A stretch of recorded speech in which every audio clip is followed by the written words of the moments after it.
Hi everybody, my name is Zoran Oklopcic and I'm Associate Professor at the Department of Law and Legal Studies at Carleton University in Ottawa, and I'm also the author of this book, Beyond the People, Social Imaginary and Constituent Imagination.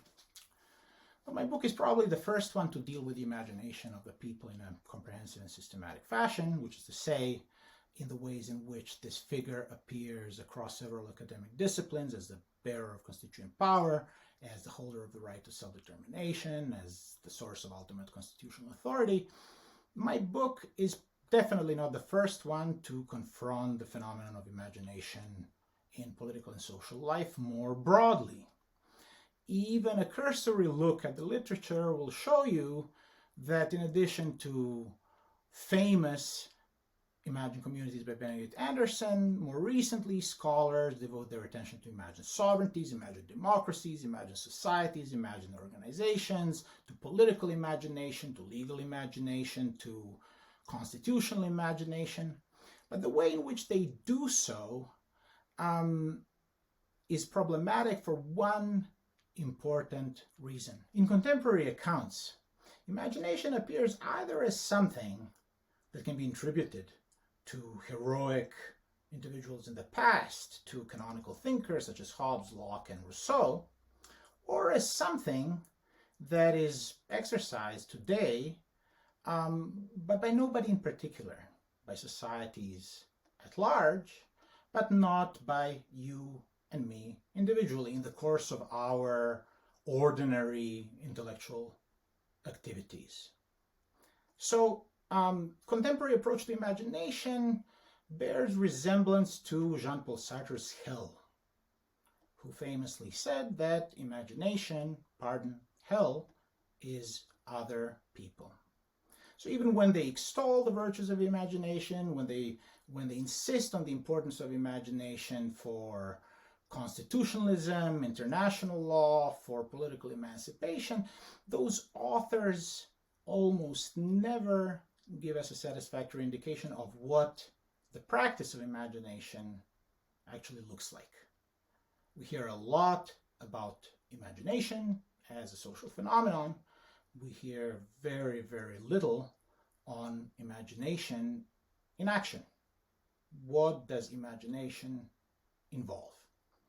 The advice that we get from these authors when we do so is disappointing.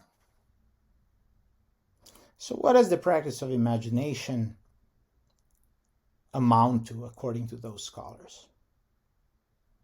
Here is a very rudimentary list, which involves making pictures of political life in miniature, looking at things from a variety of different standpoints, translating aspirations into narrative stories, or acting like an artist whose task is to make familiar strange. So what remains unclear in these very rudimentary gestures toward the actual practice of imagination is whether these activities of making, looking, translating, and acting refer to imagination as a whole, whether they're meant to exhaust the totality of mental operation, the imaginative activities which the imagination requires, or do they point to a cluster of other, more specific, more elementary mental activities whose identity remains unknown?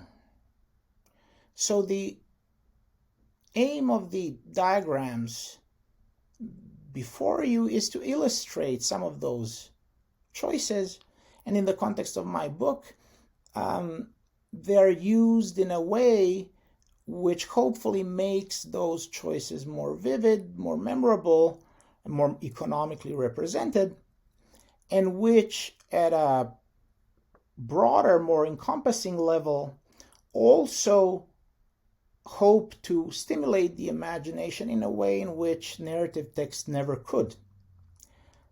Unlike linear text, one of the advantages of these austere, rudimentary graphical representations is that they bring together all of the relevant elements and their connections within one single visual frame.